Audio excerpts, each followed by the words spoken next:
This is the final part of my succulent saga, starting with the string of pearls, such a very funny species to grow.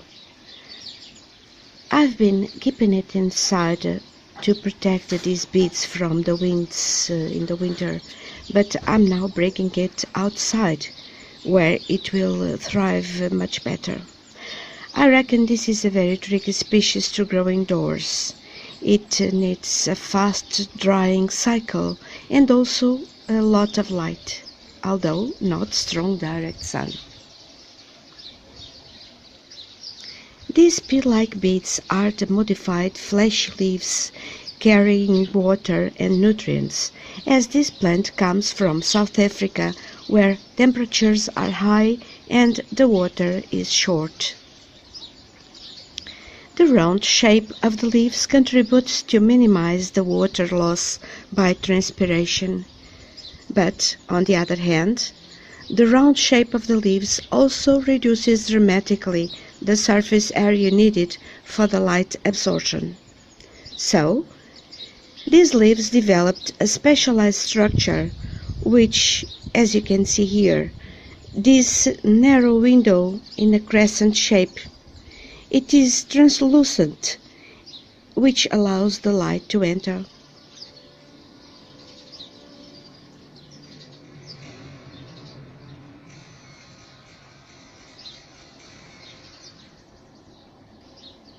The little flowers are quite fragrant, and curious enough, this species is in the daisy family.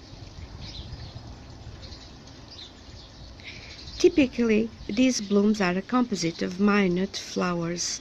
They are clustered and inserted on a dome-like disc and held together by a set of bracts. Once pollinated, each flower forms a seed. Altogether, they look like a little brush because each seed is equipped with a bunch of filaments.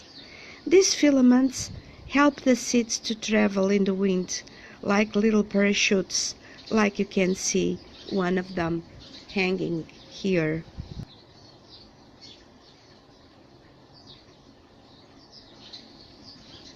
On this table, a few small pots, a sempervivum, little cactus, and Echeveria black prince with its such nice brownish leaves. I must remember to repot it in a larger container.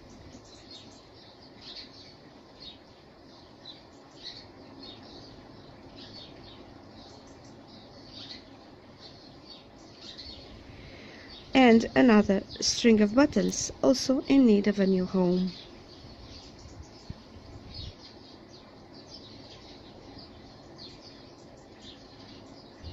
This Sansevieria is different from the other we saw earlier in part 2. On top of the soil here, I have some cuttings of string of pearls. It's an attempt to make some of them root.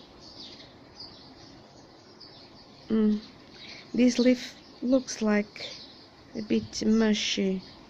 Oh, but I believe it's just the top of the leaf. Nothing at the base. Just getting old. This lovely plant here is also a no ID. Maybe some of you can help me with that. And it's also starting to spike.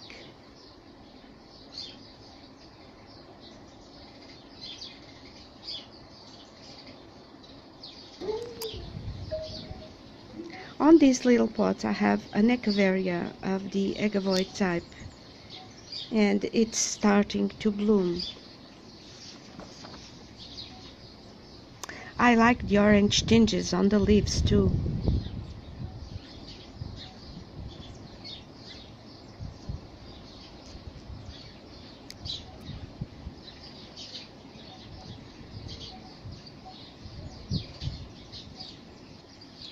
This wooden container is full with Echeverias of the Agavoid type.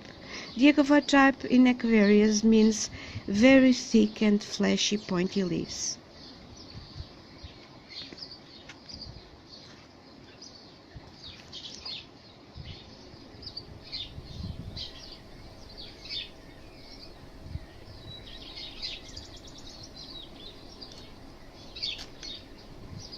They have very beautiful flowers too.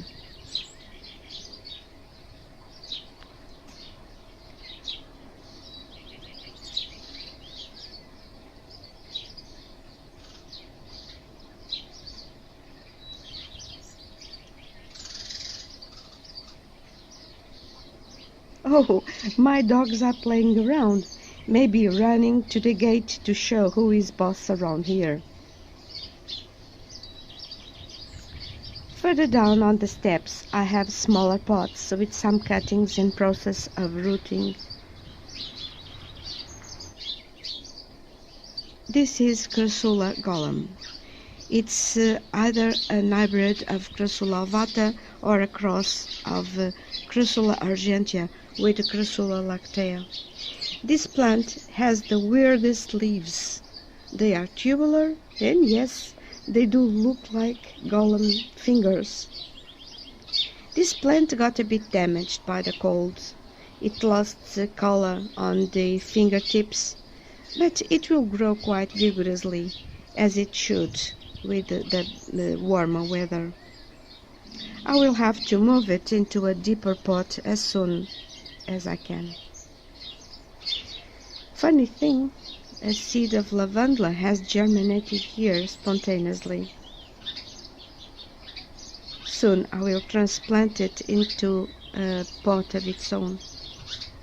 But this other weed can go. Also, this cutting of aortia didn't do anything. It's probably that. Too bad it didn't make it.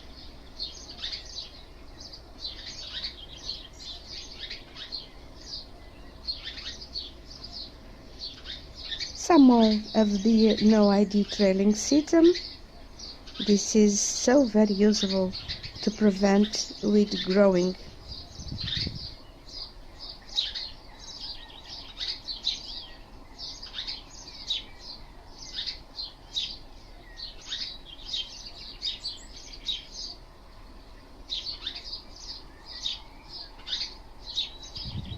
And now here, quite a nice sedum. I do not have an ID either, but this plant is quite a wonderful ground covering, and it has very nice white flowers.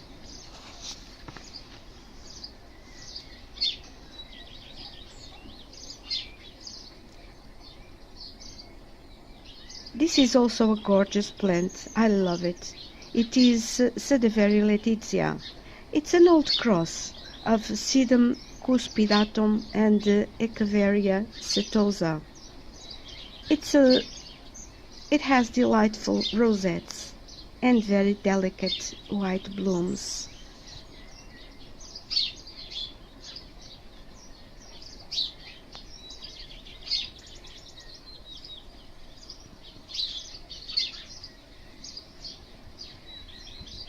On this corner I have a set of clay pots put together into a cascade, but it was done some time ago, about 1 year, 1.5 years ago, and it's in real need of some attention.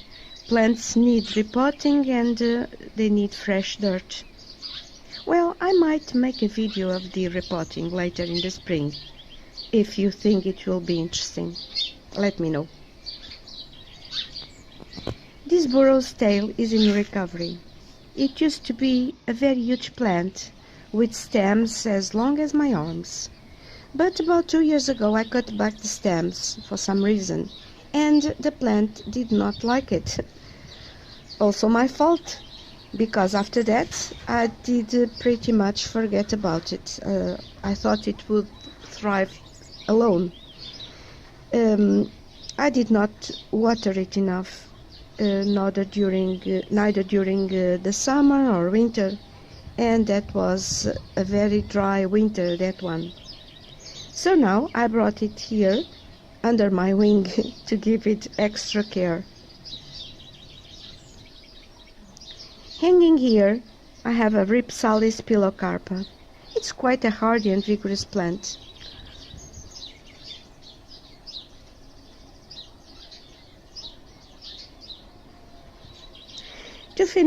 To To finish with, let's see my Faucaria green, known as tiger's jaw.